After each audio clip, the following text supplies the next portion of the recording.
Good afternoon, everyone. My name's Alice. I'm a student recruitment officer at LSE. I'm going to host the session this afternoon about how our institutions support underrepresented students from the UK. I'm joined here by colleagues from our 5 universities who will be available to answer all of your questions on this topic this afternoon.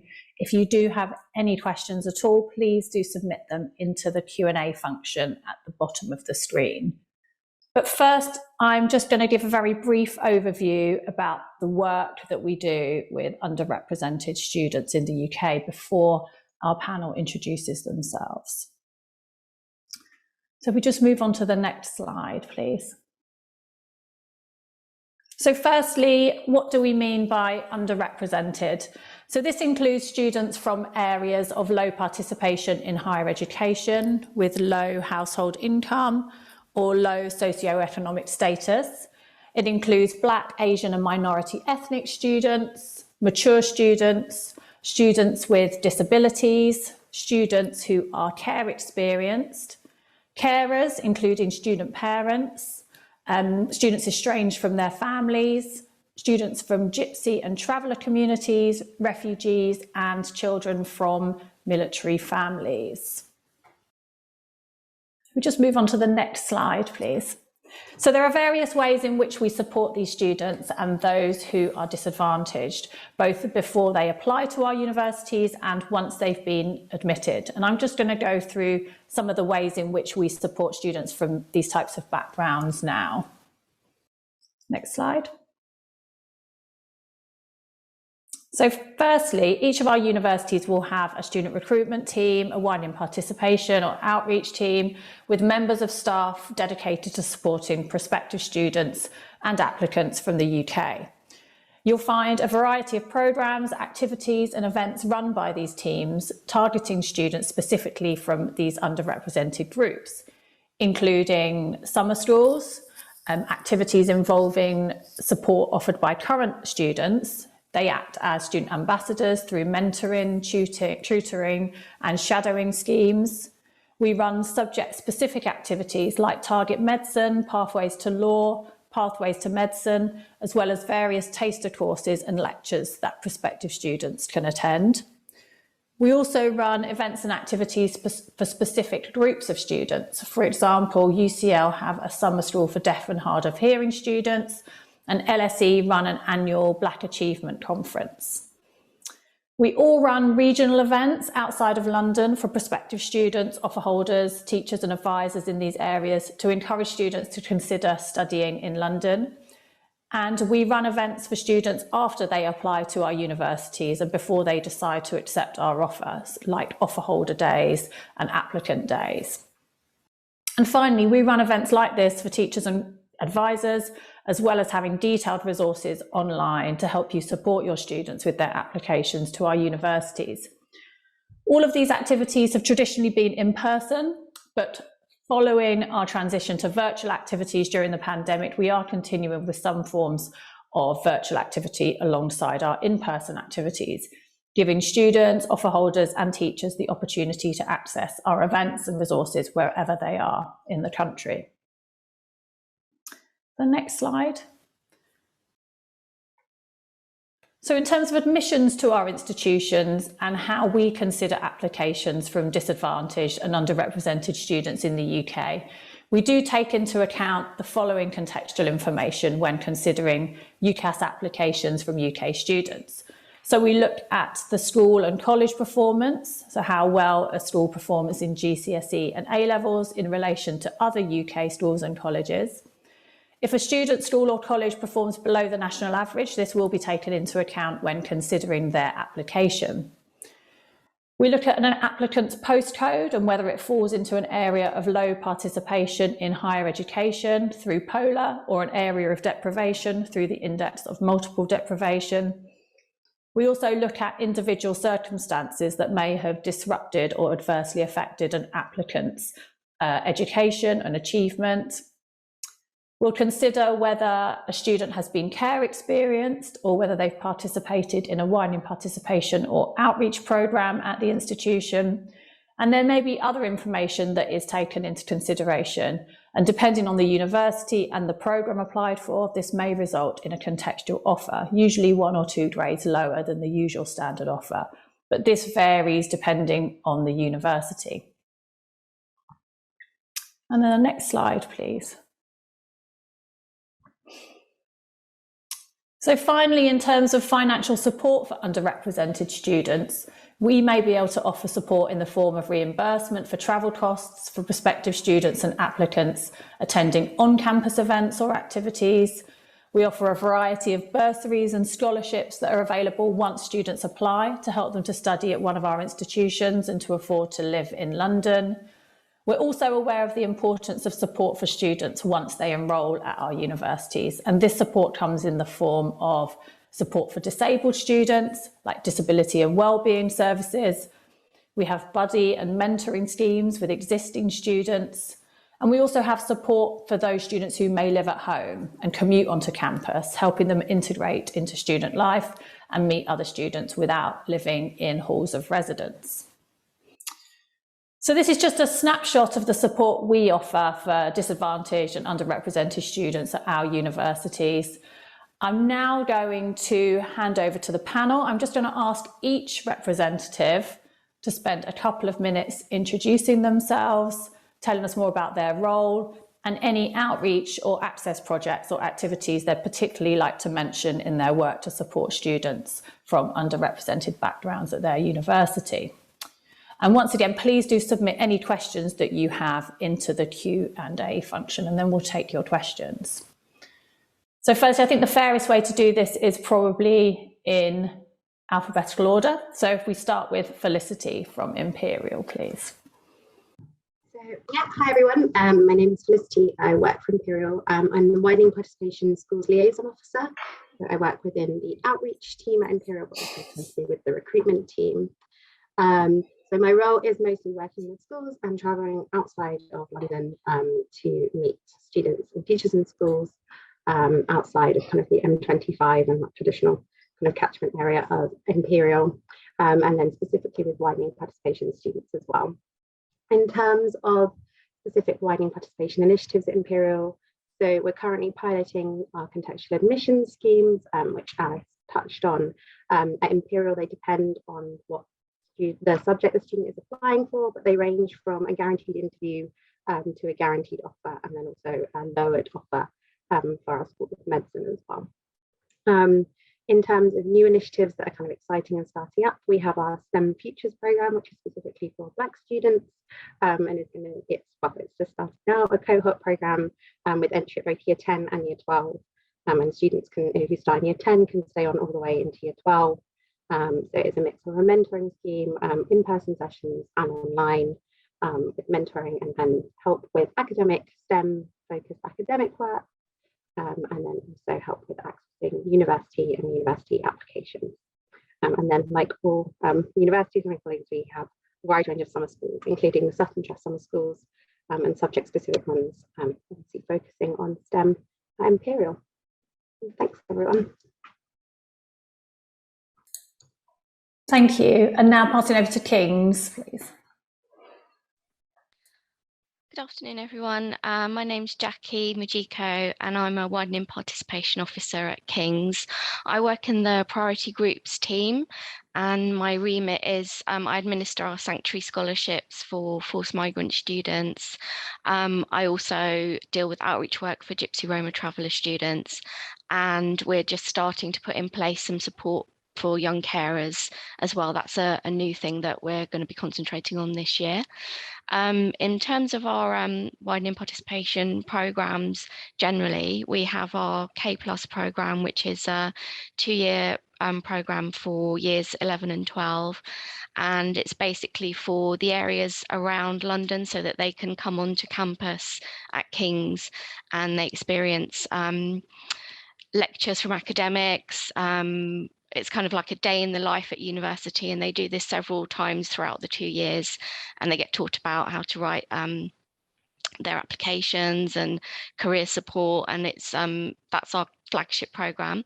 Then on a national level, we have the medicine and dentistry lecture series, which is online, so anyone can join that. And we also have our Sutton Trust Summer School.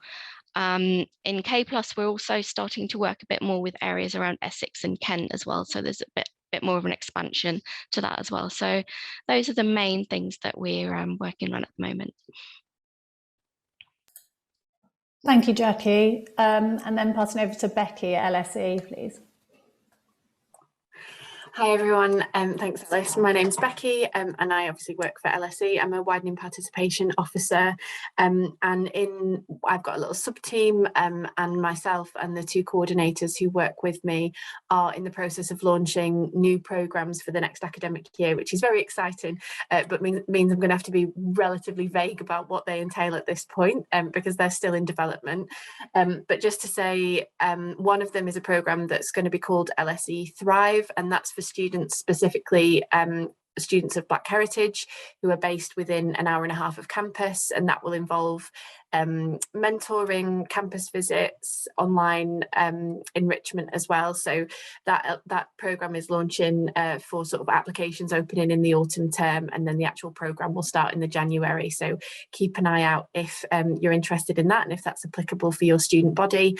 And the other programme that we're launching next year is called LSE Springboard, and that's new for us in the widening participation team, in that we're going to be working specifically with schools and students as an extension of that, obviously, based outside of London and the southeast, so the rest of the country basically, and we've got places for students in those areas. There'll be academic taster lectures, campus visits, lots of online elements to that programme as well. So both of those programmes will have web pages fairly soon. We also run the Pathways programmes, Pathways to Banking and Finance and Pathways to Law, which we've done for a number of years, and Alice mentioned in her presentation. And then I guess the other thing just to shamelessly plug right now is that we've got applications open for a new subject taster series, which is specifically targeted at students from a widening participation background, which is called LSE Explore.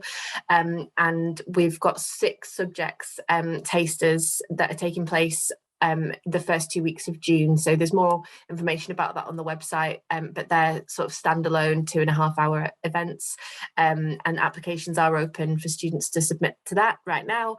And applications are also open for our annual Black Achievement Conference, which will take place for the second time wholly online, and it's on Saturday the 18th of June, and that's open to students of Black heritage based all over the country. So yeah, that's me. I'll hand over back to Alice. Thanks, Becky. And then SOAS. Hi everyone, I'm Amani. I am the student recruitment coordinator at SOAS. We work really closely with our widening participation team, and we have a whole team that manages the outreach and recruitment from students that come from disadvantaged backgrounds. There's a number of ways that we engage with those students, not just at sixth form level, but also pre-16s in schools. So we have things like summer schools, whether they're subject specific or whether they're language based, masterclasses in those as well. And then we also do a number of online workshops and events, and also in person as well. We also offer a number of financial support systems for students that come from disadvantaged backgrounds, things like scholarships and bursaries. Probably one thing that I would highlight is our languages and cultures outreach. SOAS is the leading institution for languages and cultures of Asia, Africa, and the Middle East. So we do have a number of language and culture outreach programs for students, not only in year 10, but in year 12 as well. And that's just a really good way to engage with those languages from an early age, in case you want to consider that at university levels as well. Yeah, I think I'll hand back to Alice now. Thanks, Marnie. And then last but not least, sorry, Caroline at UCL. Thank you. I'm Caroline Fionder-Dedman and I'm Access Manager in the WPC. So the team that I manage work with departments to support them to put on outreach activities that are subject specific. So we have our own projects, but your students may also be eligible to attend projects that these departments have put on, and so they're actually run by professors and academics in those subjects. So we have a whole range of those activities, and then the activities that we organise ourselves range from residential summer schools, which we run every summer for 3 weeks. And we have over 300 students come onto campus and stay in our university halls, and they choose the summer school by subject, so they get a real taste of what it's like to study that subject at university. And we also do some fun things in the evening so they can see what it's like to live in London. And so that's with the aim to get students from outside of London and across the UK to try out UCL, where they wouldn't be able to just come for a day event. We are continuing with some things online, as Alice said in her presentation. So we do run online masterclasses. At the moment, they take place every February during the school half term. And again, they are run by academics who give you an idea of what it's like to study that subject at UCL. So you choose the masterclass for the subject you're thinking about studying at university.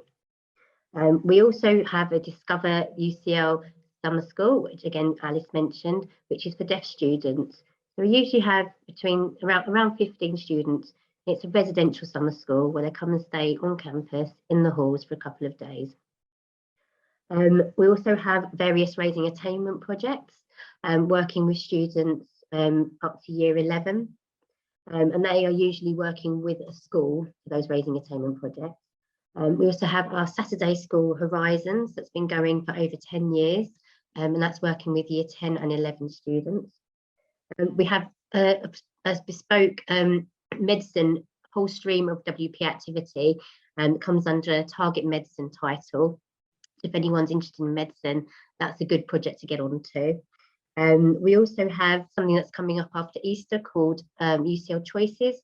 So you can have a taste of a couple of different subjects and also attend some IAG activities to help students to work out which subject is most suitable for them.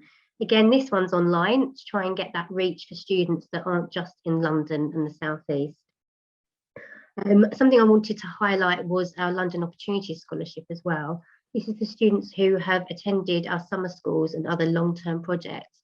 So they're then eligible to apply for a scholarship, and it's £4,000 per year. But they do have to have attended one of those projects. I think I'm going to leave it there, but as you can see, it's just a taste of the vast range of things that we organise and run at UCL. And as Alice mentioned earlier, we also have a contextual offer scheme, which is Access UCL. So I'll pass back to Alice. Thank you. Thanks, Caroline. So if anyone has any questions for our panel, please do start submitting those into the Q&A function. I have a couple of questions just to start us off. Firstly, what support does your university offer to students with a disability? So I'm going to start with King's this time and then move around alphabetically from King's. So if I pass over to you, Jackie, what support does King's offer to students with a disability? Well, we have a disability team there's a whole team in charge of accessing the needs of disabled students. A lot of that is now that we've moved online for a lot of parts of our courses, if that improves accessibility for disabled students, that's something that their personal tutor can look into. We have bursaries for disabled students. We have a lot of on-course support, priority access to our mental health support, helping with accessibility needs if they need help to access any rooms or labs, depending on what course they're doing. So we have a whole bespoke team. There's a lot of on-course support and guidance provided to students who are thinking of applying to King's. So I don't work on that team, but in a nutshell, that's kind of what I know about the disability support at King's. Thanks, Jackie. So moving on to LSE.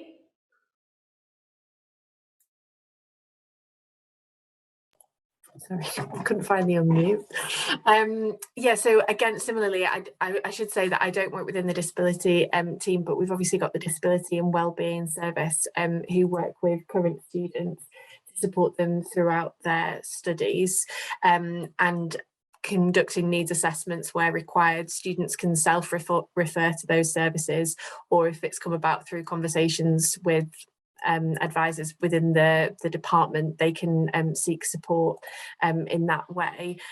Luckily, I do have Alice, who also works for LSE, on the call. Alice, I know you're working in the capacity of a host, but can you speak more generally to that team than I can? Or I think you've covered most has been covered, but it's quite wide variety of things that Disability and Wellbeing Service do cover for current students, but also support applicants before they come to LSE in terms of any support that they need in place once they start at LSE. So it starts even before they're at LSE. Okay, so we move on to SOAS. If you want to add anything? Yeah, similar sort of to the other universities. I don't work within the disability team, but we do have a dedicated disability and neurodiversity team that provides sort of all the guidance and support that the students will need from when they begin right up until the end.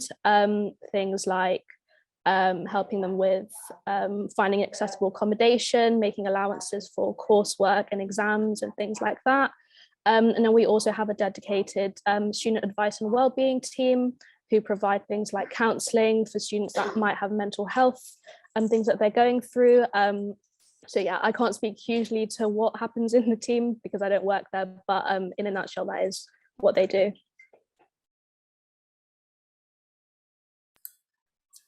Thank you. Caroline, did you want to add anything as well?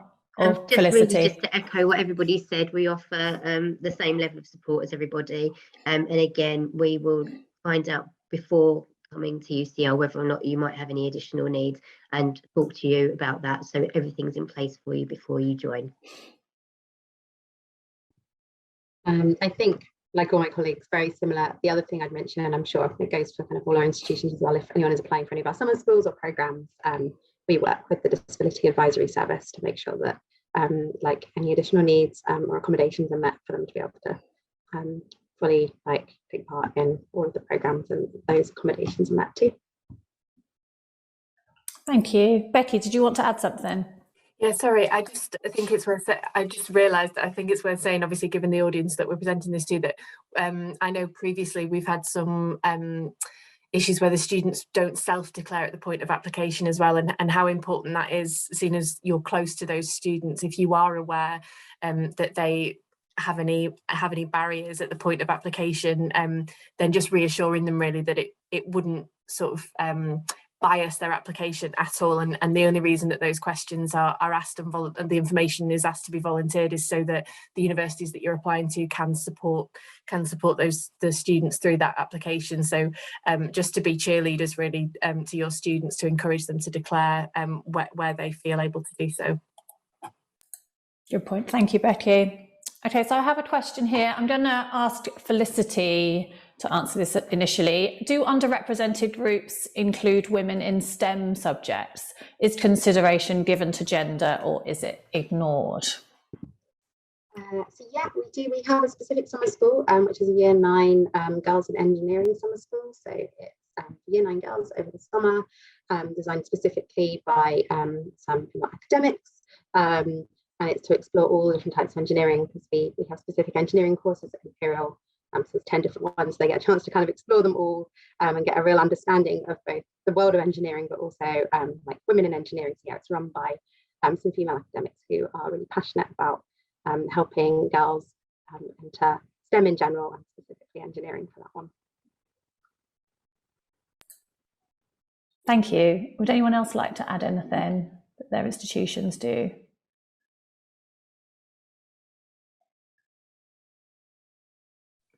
I would just like to say some of our activities that are run by the academic departments, the STEM subjects, they will also run things that are aimed at girls, or ensure that there is a high proportion of females on their projects than males.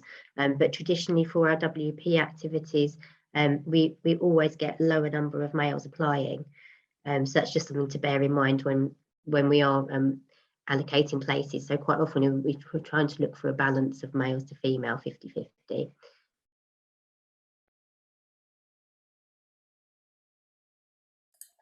Thank you. Okay, so my next question is about contextual offers. Do you all make contextual offers? How do they work? And is there a set number you can make per programme or per year? I'm going to start off with SOAS Amani with this question, please. So we do make contextual offers, but we also do look at students that we've engaged with previously in our outreach programs. I believe it is 1 or 2 grades below the what we usually accept for our degree programs. Obviously, we just advise students to make sure that they put things on their UCAS application if they do have any thing they want to let us know about, and anything that sort of isn't in the markers on UCAS applications, they can send it in to our admissions department, who can look at that in conjunction with everything else in their application. And we also make our students to highlight things like that in their personal statement, because we do look at everything as a whole when we make those offers to students. Thank you. Caroline, can you tell us a bit more about the contextual offer process at UCL? Yeah, so we've recently changed it to drop to up to 5 grades. So it is a big difference now to those standard offers that were being made previously. Students just need to attend a state school and then meet one of our WP criteria for the area that they live in. So it needs to be an area of high, of low socioeconomic background, or from a polar 1 area, a low participation area. We don't have a cap on numbers. If the students are eligible for it, then they're made the offer. And that is across all of our departments now at UCL. Other than that, it's you just when you apply, admissions look at which school you're applying from and whether or not you're eligible. So you don't need to do anything; it's automatic. And we do also make note of if you do meet any of the WP criteria on your application and what school you come from anyway, even if you're not being considered for Access UCL, we still look at those markers. Thank you. Felicity, can you tell us a bit more about contextual admissions, contextual offers at Imperial? So we do have a few contextual offers, but most of our contextual work is kind of contextual admissions schemes. So within the Department of Medicine, it is a contextual offer. So students that are identified as WP, and like from previous colleagues, they don't need to kind of apply for that, or let us know, the admissions teams will automatically assess who's on the application for that. And again, it's based on their postcode and their school performance at kind of GCSE and A level to meet those criteria. And if they're flagged as that, then they'll automatically be kind of put through the schemes, but it depends on what they apply for. So School of Medicine, it is a contextual lowered offer. Within most of the School of Natural Sciences, so biology, chemistry, physics, and maths, it's a guaranteed offer at the standard kind of offer level at the lower end of that, and they're guaranteed to be made an offer if they meet, if they have the predicted grades at the minimum level.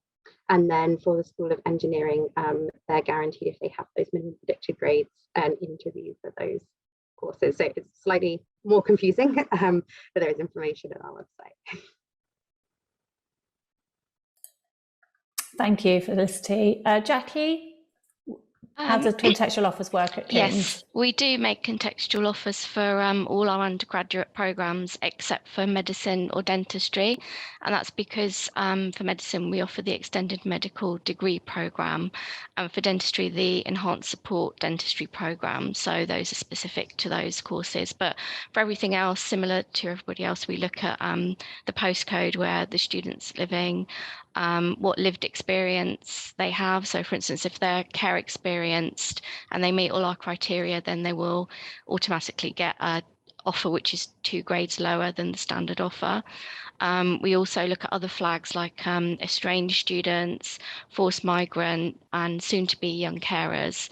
And basically, if there are any flags in their UCAS application that goes straight to admissions, they're not allowed to be rejected until they actually meet with the WP team and discuss on a case-by-case basis. So those are the criteria. Yeah, basically, so it depends on the course they're doing, and it depends whether they meet the lived experience criteria, the postcode they're living, and also if they've taken part in a KCLWP program or realising opportunities, then they're eligible for a contextual offer as well. Thank you. And Becky, do you have anything to add? I think it's a similar case at LSE. Yeah, very similar. So just to say, we absolutely do give out contextual offers, and they're usually, where for most departments it's 1 grade lower. There are a few departments that are trialling 2 grades lower for the next intake, which is quite exciting. So we'll see how that runs through. But I guess the thing to highlight with LSE is that the maths requirement isn't the subject where the grade is altered. So for any subject where we ask for maths, that remains the sort of standard offer requirement. Thank you.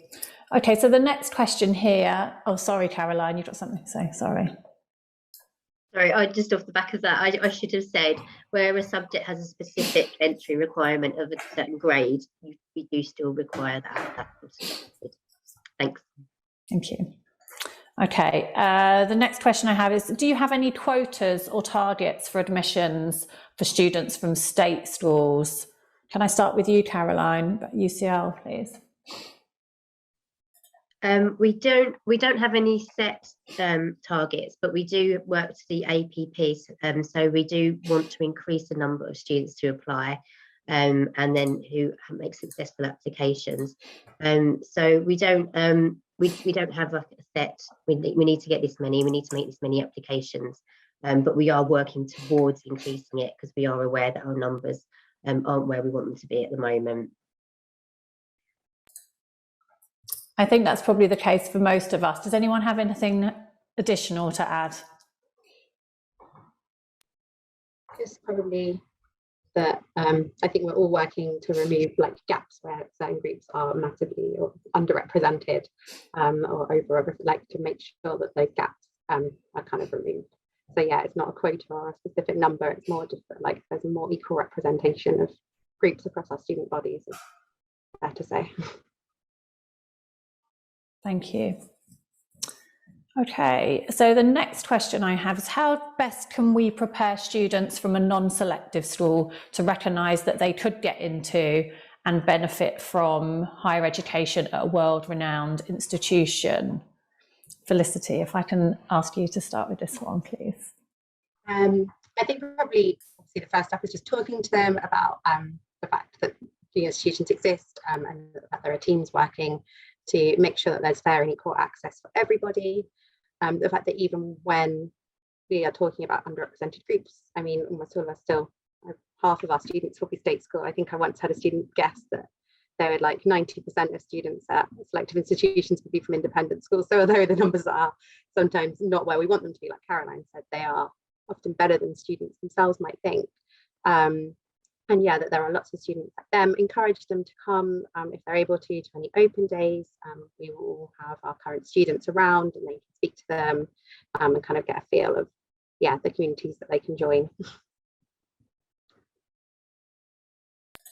Thank you. Jackie, do you have anything to add as well? Yes, nearly 50% of our undergraduates are from WP backgrounds and often from non-selective schools. And we feel that students from non-selective schools should be as prepared as many of their classmates who are from other schools. So basically the things that we've put in place is that we have a student services online support for incoming students, so they'll be directed to this and they can find lots of information there, dates for open days and things that they can prepare for before they come to King's. Also, we have an induction across the first term for King's first years. It's a learning module to help students transition to university during their first year. And King's Academy at King's have also developed a new Studying at King's module for new students. We also have bespoke inductions and welcome to King's for specific groups such as care leavers and estranged students and forced migrant students to help them with transitioning to university as well. Thank you. Becky, do you have anything to add from you, LSE? Yeah, I think very similar to what everyone else has said, really. Encourage your students to engage with any programmes or standalone events that the widening participation team or student recruitment teams at the universities are holding, or specific departments as well. Obviously, some departments do things outside of those teams. Similarly, LSE has different departments and programmes, so LSE Life and LSE 100, who support students with academic skills when they actually reach LSE, and helping support that academic transition. And I guess the other thing, from a practitioner's point of view, when we meet students who are in that sort of 16, 17-year-old space, the biggest thing that I'm always banging on about is to encourage the students to actually sort of try before you buy, because irrespective of their background, university is a step up academically.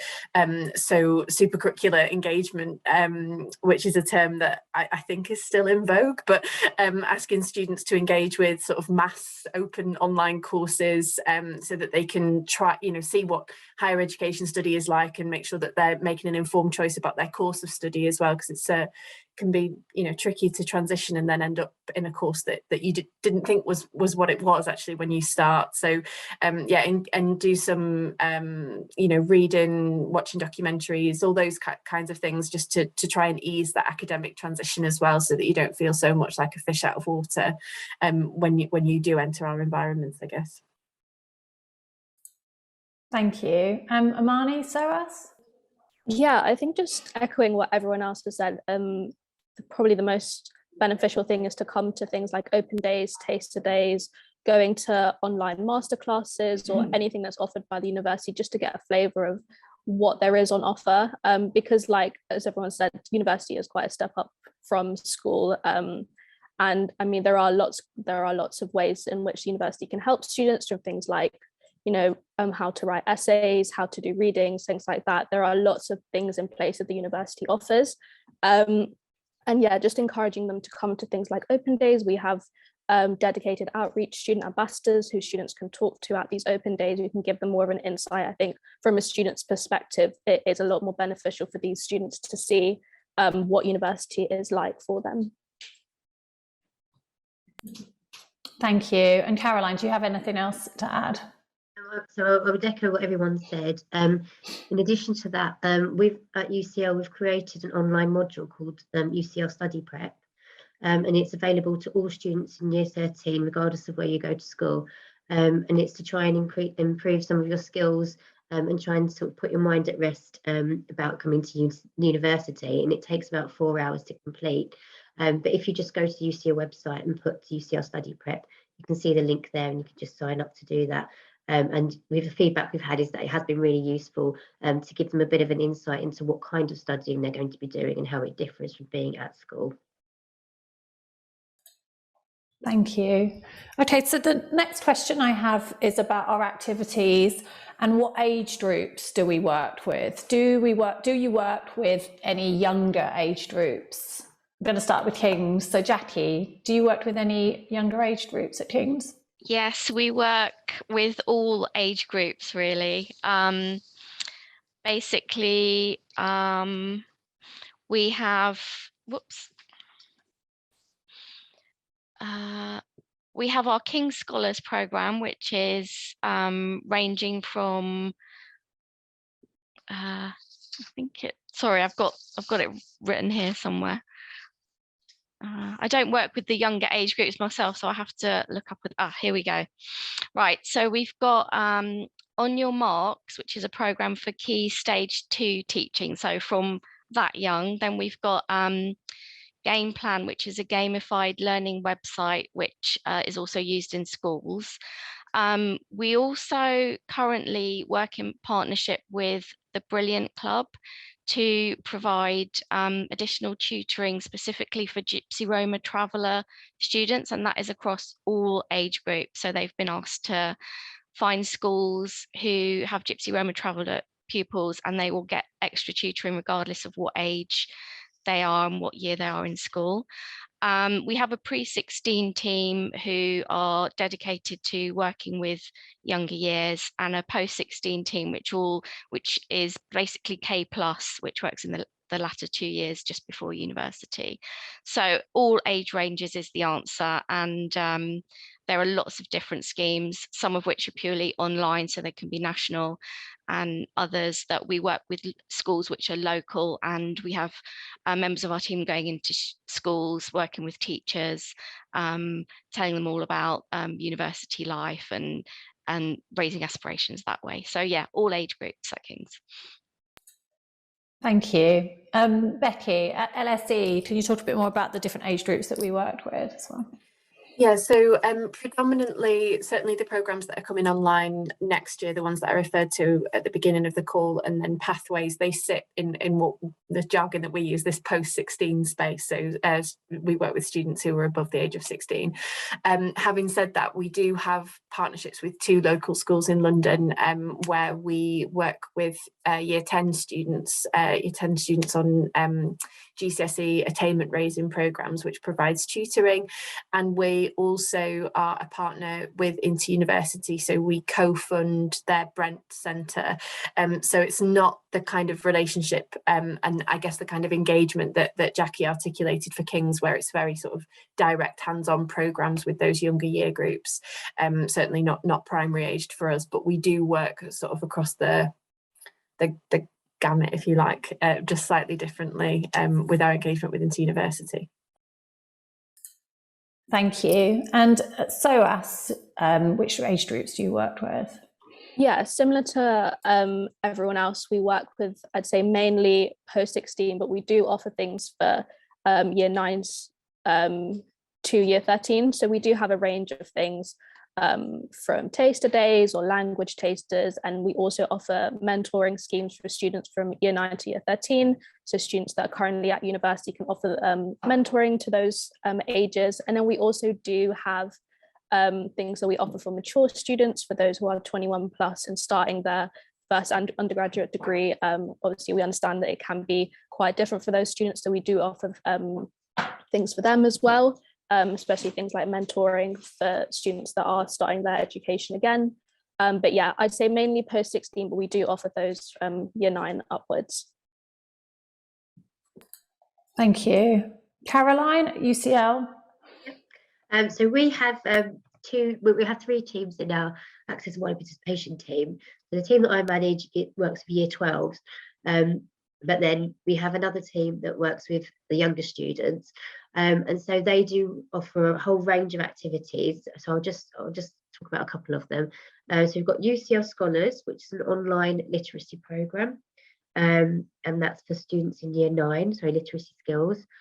We also have a bank of online resources and information for children in year 11. We have a project called Envision, which is for young people of African and Caribbean heritage, and that's from years 10 to 13. And that's online as well. We also have UCL Explore English, which is another online one for year 10 students. We also have the Horizons Saturday School as well, which is over 2 years, and that's for years 10 and 11. And then we have a third team, which is our new UCL East Schools Engagement team, who are going to be working with the East Bank partners at the old Olympic Park in Stratford, the Elizabeth Olympic Park. And they are going to have partnerships with schools in the local area and be running things like Saturday schools as well for students who go to those schools. So we do offer a range of things for younger students. Oh, and we also will be doing some in-visits and bring your family to university days as well. I think they're going to be coming back in the next academic year. Thank you. Thanks, Caroline. And Felicity, finally. Yeah, like everyone else, lots of our work does start at post-16. We do have 2 cohort programs that start at year 10 to that key stage 4 age. The STEM features that I mentioned earlier, Black heritage students, and then STEM potential, which is specifically giving academic help in like STEM subjects, encouraging students to take them for A-level, and then hopefully study them at university. In the younger groups, we have that year 9 engineering summer school. And then we do offer school group visits onto campus. We have an outreach lab on campus, and students can kind of come in and do activities, kind of science activities there. We also send PhD students out and they go to all age groups right down to primary, to schools, and they do like science club and science in a suitcase, where they take kind of science experiments out and do kind of fun aspiration raising STEM things to kind of help inspire students to carry on studying STEM as they go through their education. Thank you. Okay, so my next question is, are students disadvantaged if they haven't had the chance to take part in lots of extracurricular activities or work experience? What advice can schools give students who don't have the same level of access to these opportunities? I'm going to start with Becky at LSE. Okay. The short answer is no. So students are not disadvantaged if they haven't been able to participate in extracurricular activities, and that's because we recognise that not all students have that same access. They're not all time rich. They're not all in situations where their parents can subsidise those kinds of activities. So they're not disadvantaged. And in terms of how LSE gather evidence of that anyway, it would be on the personal statement, and 80% of we advocate that 80% of that personal statement should be based on their academic pursuits and their love of their subject and what they know of it and why they're a good fit for that course, and as an extension I guess LSE, but they wouldn't name LSE in their personal statement, and then it's only the 20% at the bottom where they would talk about their extracurricular, and even then again, you sort of stick your own voice about it, but even then it wouldn't be kind of just put it on the page and leave it there. It's about what skills those that extracurricular engagement has given you and why that's actually relevant to your academic ambitions and pursuits. So yeah, they're not disadvantaged if they haven't been able to engage in extracurricular. Thank you. Does anyone have anything else to add? Yeah, I would say, I mean, everything that Becky said, but also, you know, maybe they don't have the time to do the extracurricular things because they might have a part-time job, for example.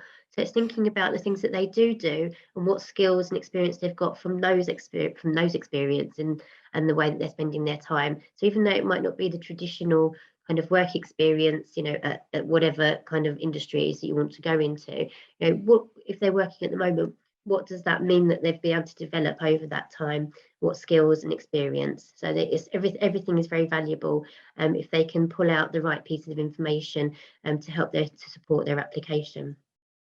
Thanks. I was just going to add, and I don't know whether everyone else would agree, but we tend to find students seem to be very focused on needing work experience for all kind of degrees, and for the majority they don't really need specific work experience. The exceptions are medicine, dentistry, those degrees, but all the rest, like engineering, for example, students get quite like thinking that they need to have done engineering work experience to apply for engineering, but they don't. It's like Becky was saying, it's much more about the academic pursuits and kind of explaining why they're interested in the course and showing us they're interested more than whether they've been able to spend a week at an engineering firm or somewhere like that. Thank you.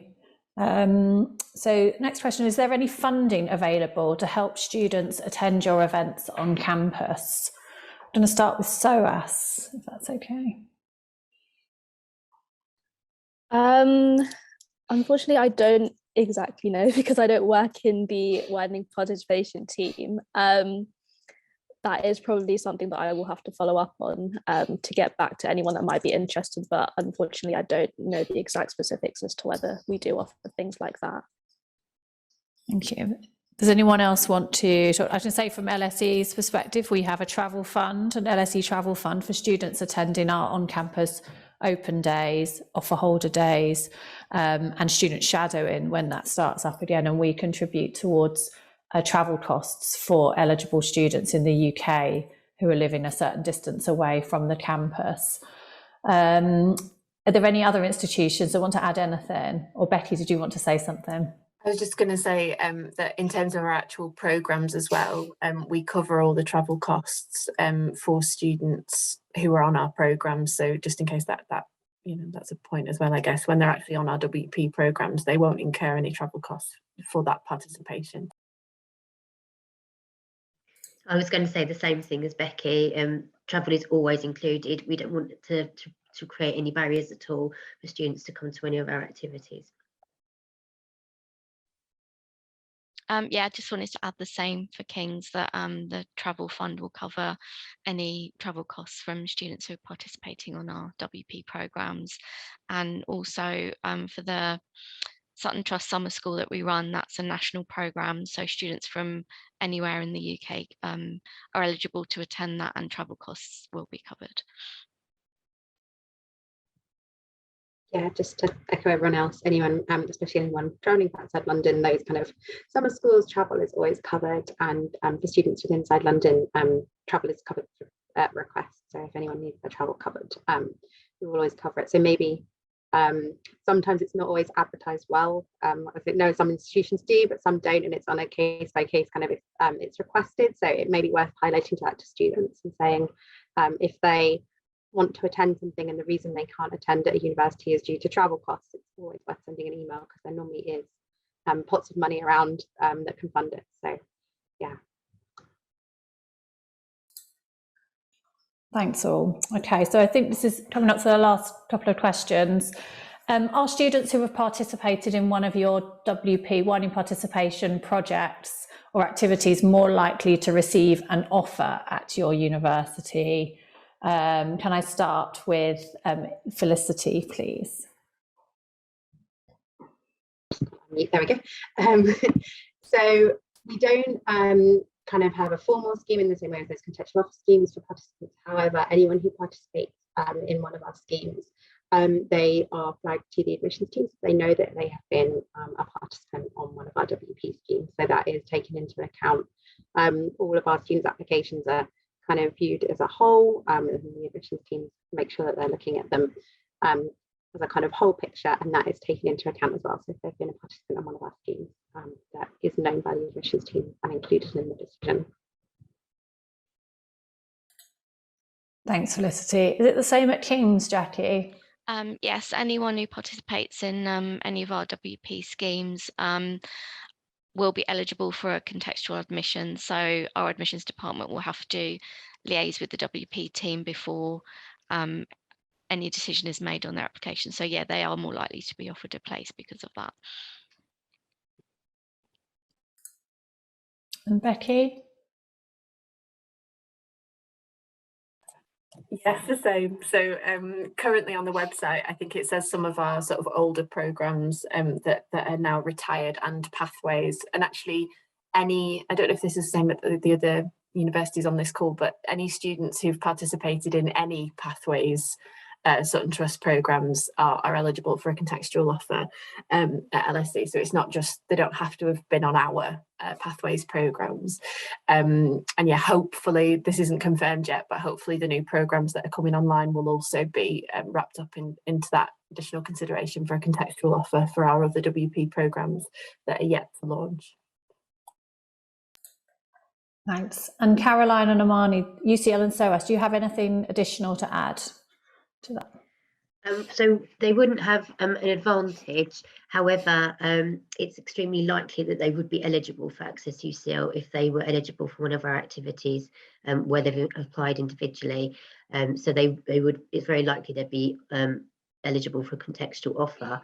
But also, what I would say is use that experience of coming to the summer school, of attending that project activity, and what did the student get out of it, and what did they learn, and put that into their personal statement, and in that way it could give them an advantage. Great, thank you. Yeah, I was going to say, even if a student has done one of the activities at any of our institutions, it will be of benefit to them for any of us, regardless if it's not at our own institution. So it's worth mentioning what they've learned from that in their personal statement. So just coming up to probably the last question now. A lot of our students in these groups are put off attending a university in London. How would you suggest we encourage students to consider studying in London? Jackie, shall I start with you? Just the fact that culturally everything is on your doorstep in London, and we really try to emphasize that, particularly on our K+ program where we have culture days, and we take the students to museums and galleries, and basically showing that this is also a big part of your education as well, like making the most of everything culturally that London has to offer. So I would say that is the main advantage. Also, when you're looking to maybe get work experience and things like that, London has so many opportunities. Also, in terms of if you wanted to get a part-time job, there's just the fact that there's so many opportunities in London. I think that really needs to be emphasized, and that's kind of how we do it. We teach them all about this on our programs as to what extracurricular stuff London can offer you as well. Thanks, Jackie. Becky, do you have anything to add? Yeah, so it's something that myself and my colleague have been grappling with as we've designed this new programme, to think about what will, why is LSE and London as an extension of that a compelling prospect, or why could it be a compelling prospect for students that are based in Manchester, Cardiff, Newcastle? I think the biggest thing that I found in my research, and we spoke to some current students, is this is overcoming considerations about finances and thinking that London is so much more expensive than other places to live.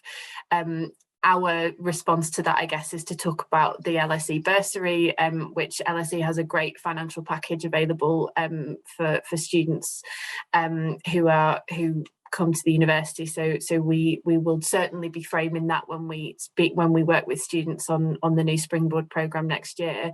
And I guess the other thing that I came up against quite a lot when I was reading about this was this sense of not necessarily knowing anyone else who's done it, and certainly not having visited London before, so it feels quite outside of your normal experience potentially, especially if you live outside of a big city as well. So if you live in one of the towns surrounding Greater Manchester, or you live in Walsall, or one of the towns outside of Birmingham. So just getting them to campus is going to be a big part of our programme, and allowing the students to experience who we are as an institution and how that sits within our wider context of the city, so that it doesn't seem as scary as it might for students to travel to London. So yeah, watch this space. We're going to trial the things that we think will work on our programmes. Thanks, Becky. Amani, do you have anything to add? Yeah, just echoing what Becky and Jackie said, there is so much like culture and diversity in London as a whole, and I think like Becky said, just getting students to London in the first place, and they'll now be able to experience it firsthand, and I think that is what is one of the biggest draws to London as a place. Obviously, I can completely understand that there are uncertainties about like finances in terms of coming to London, but again, like both of them have said, like the same with SOAS, we have a number of scholarships and bursaries available for students from widening participation backgrounds, and we do offer that support from the very beginning to the very end of their university journey. So just echoing all of that when they're making their applications. Caroline?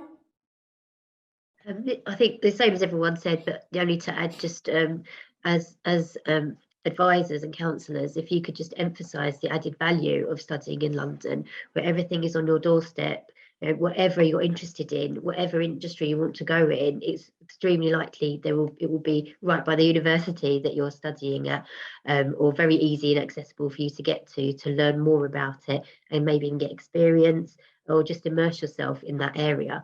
So it can help you to be more employable once you graduate. Thanks, Caroline. And finally, Felicity, do you have anything else that you'd like to add? Yeah, I think just additional on to everything everyone else already said, another thing that we find when we speak to students coming outside of London is kind of fear of like London as being this huge big city where you're just going to get lost. But coming to university in London is probably kind of the best time to do it if you're going to do it, because you're going to have a ready-made community of other people who are going to be exploring the city with you, student societies as well. So kind of like finding your community, finding your people, finding the things you're interested in, like echoing everyone else, there is whatever you're interested in, it'll be going on, whether it's live music, arts, culture, and there's other people to kind of explore it all with. So yeah, kind of highlighting the fact that it's so big can be really great, because you can meet other people, and when you're at university there's other students to do that with. Thanks, Felicity. Okay, so I think that brings us to the end of the session. It's just 3 o'clock now. Thank you to everyone for your questions. If you have any further questions or want to find out more about any of our activities in the UK, then don't hesitate to get in touch with us, with the relevant team and the university after today. And finally, many thanks to our panel for participating in this session. Thank you very much.